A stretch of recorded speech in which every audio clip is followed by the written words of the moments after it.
Hello, everyone. It's Jamal Thomas. Went on short notice, and I appreciate him for doing so. I have Geoff Campbell, or Miami Gator on Twitter. He's a writer, progressive writer. And again, welcome to the show, and I appreciate you coming on to the show. Thank you. No problem. Glad to be here. So the thing I saw from you today, and the reason why you're on the show today, something that you brought to my attention and something that you wrote about on Twitter, was this comment. And let me see if I can share the screen so I can have other people to.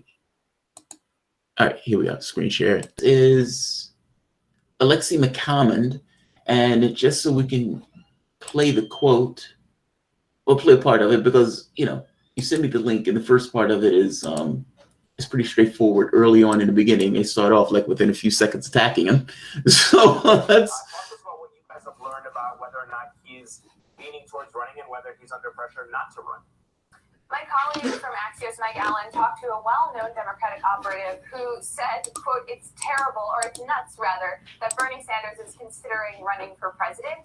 The source said that they think it would be terrible for his personal political brand, his politics in Vermont. And, it's just a different time than it was in 2016. I think that there's a lot of sort of unresolved feelings in the 2016 election for someone like Bernie Sanders, but the party is moving past his political ideology in a lot of ways. And even folks like the founder and publisher of Daily Kos, the notoriously progressive liberal website, he said just as much, that he thinks that Bernie Sanders' politics are not in line with the Democratic Party, because he thinks the Democratic Party has become more progressive and more outspoken than the Bernie Sanders type of politics that we saw in 2016. Now, this is lunacy, right? I mean, it doesn't even make sense logically what she's saying. She's saying one thing: the Democratic Party has moved beyond the politics of Bernie Sanders because the Democratic Party has moved to the left.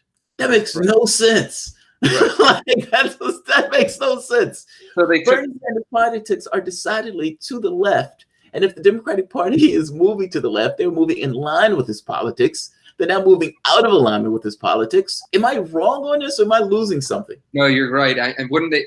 And they haven't even moved. You're right. They haven't moved past him. They've only, if anything, they've inched somewhat closer to him. Yeah. But, now that means we no longer need Bernie Sanders. It doesn't make any sense. Also, she's quoting a guy and calling him a notoriously progressive when he's not notoriously progressive. Notoriously progressive. I love that. Progressives.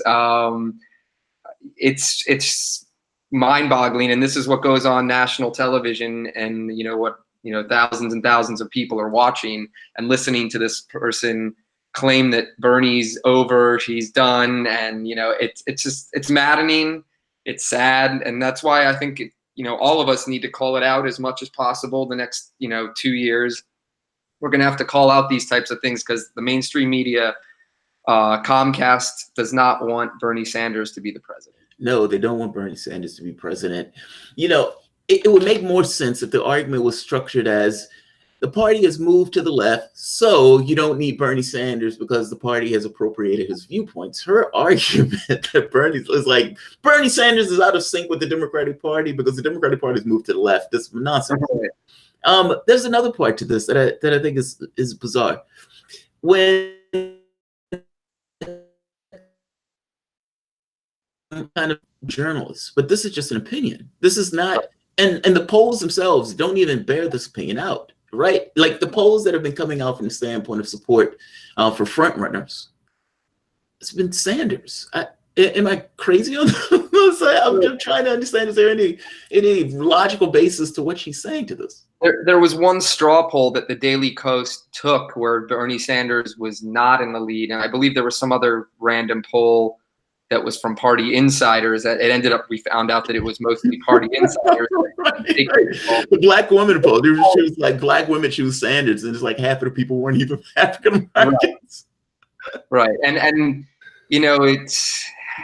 these are the polls that they're going to purport, just like how they reported the super delegates already being counted when they go on TV during 2016. So now they're going to start out with showing everybody polls where Bernie's doing bad. The funny part is the fact that Bernie's even doing well at all in those polls shows you how well he's probably doing nationally, because if he's doing, scoring any points in a centrist or an establishment poll, they should really be worried because, if he's only trailing by a few points in the establishment poll, I think we're going to be all right.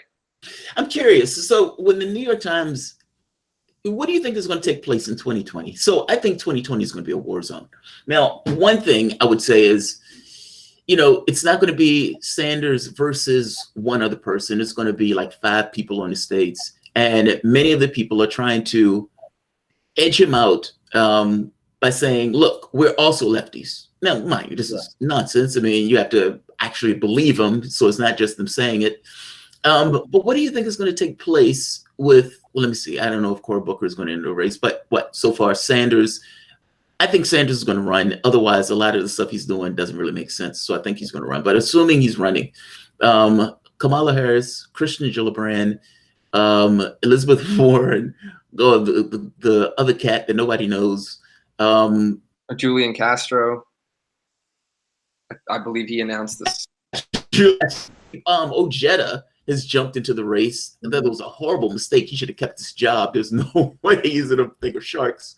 There's going to be like 8 people on that stage. Right. What do you think is going to be the breakdown of, and Tulsi Gabbard, of course. How do you think this is going to shake out? And I know this is a question that there's no way to know, but I'm just curious. I think also, I think you may even get Beto in this race. You may get a few more. I think the centrists actually are going to cancel each other out a bunch. If you go across these states and you've got Kamala, Booker, Warren, I wouldn't call Warren a centrist. I would call her more to the quasi, lefty or something. Right. She's semi. She's like hates bankers, so I trust her with the bankers thing. I just don't trust her with the other stuff. Right. I don't think she's for Medicare for all right now. I don't know. We'll see what ends up happening. I think a lot of them, and Biden, we forget about Biden, who's also, I would love. That's right. I want Biden in that race. Let's keep splitting up that vote. Bring him in. Because I don't think anybody who's voting for Bernie Sanders is going to be voting for Biden or Kamala or Beto or any of these people. So, the more the merrier, in my opinion. I think that, Tulsi Gabbard may take a few votes away, but, on a national scale, I don't think she has the name recognition. I'm sure she'll be gaining some, which is why she's probably entering the race. I just don't think a guy like Beto O'Rourke, who lost to the guy who Trump beat and embarrassed, I don't think he really has much of a national chance. I know they're going to try it. They're going to try. I mean, they looked at that money. They was like, oh my God, he raised $30 million. That guy needs to be presidential potential. It's like, yeah, what are his policies? Who cares about his policies? He raised $30 million. Yeah, I think Pam Keith the other day was like, he's tall, he can raise money. That's all it takes, I guess. If you're tall and you can raise money, you should run, according to the centrist politicians and pundits. It's sad. It's sad. I think he's running, but I don't. Do you think he's running? And if you think he's running, yeah, that's the first point. Do you think he's running? I don't think all of this stuff is for naught. I think he's running. Bernie Sanders? Yeah. I believe he will be running for president in 2020.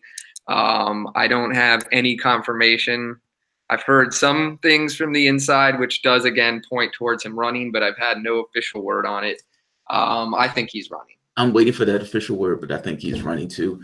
And one more question with the polling thing. So from the standpoint of somebody like her, is she, I don't follow her work, so I don't necessarily know all of the stuff that she comes out with, but this was pretty aggressive. like when the first 30 seconds, she's like, yeah, Democrats just want Sanders to get out. I consider this to be gaslighting on some degree, where it's trying to shape reality, even though there's no reality here to be shaped, or you know what I mean? Right. It's, yeah, go ahead. No, yeah, that's what MSNBC has been doing. I mean, or Comcast in general, NBC, Chuck Todd went on this weekend and said Bernie Sanders is finished, and then only spoke about, the sexual misconduct on Bernie's campaign, try to make it seem as if it was only a Bernie Sanders issue. They followed that up with Ari Melber. Later in the weekend, had a panel of people, including some comic who, for unknown reasons, has you know, they're having them speak about politics like they have anything to bring to the table. And this woman says Bernie's disheveled and he needs to go away. And this is what MSNBC, Comcast have been doing, like a constant drip of Bernie Sanders is, you know, ran a poor campaign. Bernie Sanders is now over and done with, and, you know, we need, you know, new young leftists. And then this morning again, they hit it again with this. But Joe Biden's okay. But Joe Biden is okay. Great. Bring in Joe Biden. He's great. Beto O'Rourke. I guess he's young. I don't know what they Bernie Sanders. It's like Bernie Sanders is too old.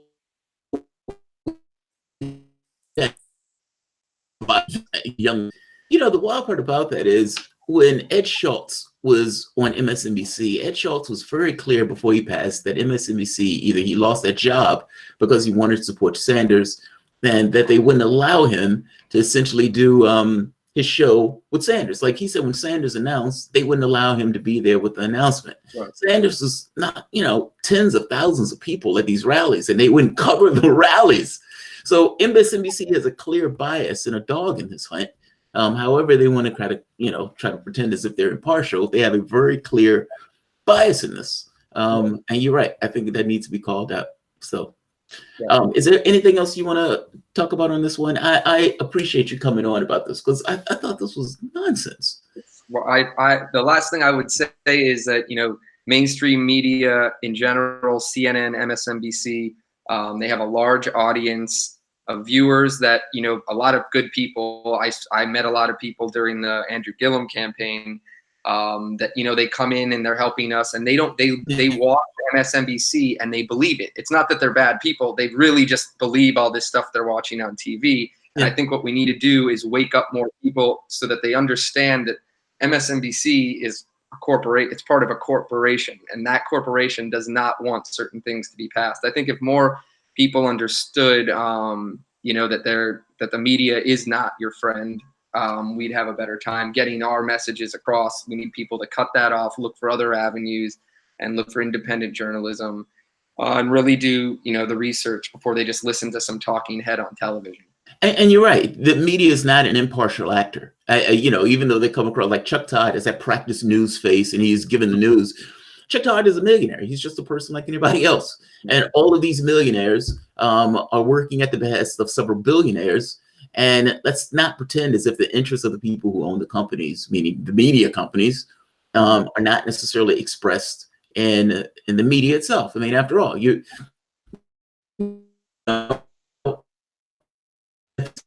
just a right winger, or am I hiring somebody who's similar in my views so they can kind of present my image? You know, these guys are hiring people who they're going to present a certain narrative for. It's not impartial and it's not non-biased. And I say that because my mom, you know, she sits there with the news on all day. And her and I would have these conversations of like, why are you thinking this? Yeah. Or the information is cut in a way that gives a certain perspective. When Trump and Russia, when that first came out, and every little story that would come up, they would blow it up to be, uh-oh, we got him. And she's like, it's just the conversations that sometimes we have is a narrative that these guys are pushing that misses the underbelly of the reality of this stuff. So I feel you on this. You're absolutely right. We say turn off your sets and find something else. Yeah. So agreed, man. Thank you so much. Where can people find your work? I know it's on Twitter, but I know you also write. Yeah, I'm Miami Gator on Twitter, or at Geoff Miami, and then also I've been published in the Progressive Army, so you can find me on there. If you go to Progressive Army, I have a little page on there, and I actually am working on an article right now that discusses similar topics to what we touched on today.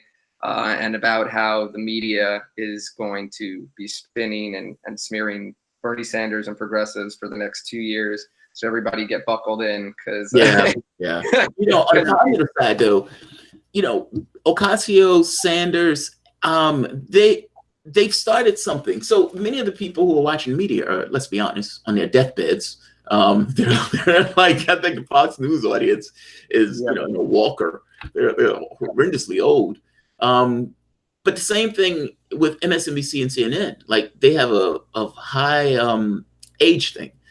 But Sanders has started taking this tact of the media is going to be against me, so I'm going around the media, and that is legs. Like when you think about the of age ranges, and Sanders has taken the tact of, you guys aren't getting my message out because, let's be honest, you guys are millionaires owned by billionaires, and there are corporate interests behind the way the media goes about his way. So I'm going around you, and he's been successful with this. Like his what did he have? He had several town halls, and his channel has been getting like millions of views. Oh yeah. So all the live streams and getting, we're gonna find ways to get around it, I promise. And hopefully everybody that watches will join us in maintaining daily getting on and correcting these types of things that we see on TV. If you see something, report call it out, right? You see it, call it. Yeah. All right, man. Thank you. I really appreciate you coming on to the show. Yeah. And hopefully you'll come back and we'll just talk about these things as they come up. Of course, anytime.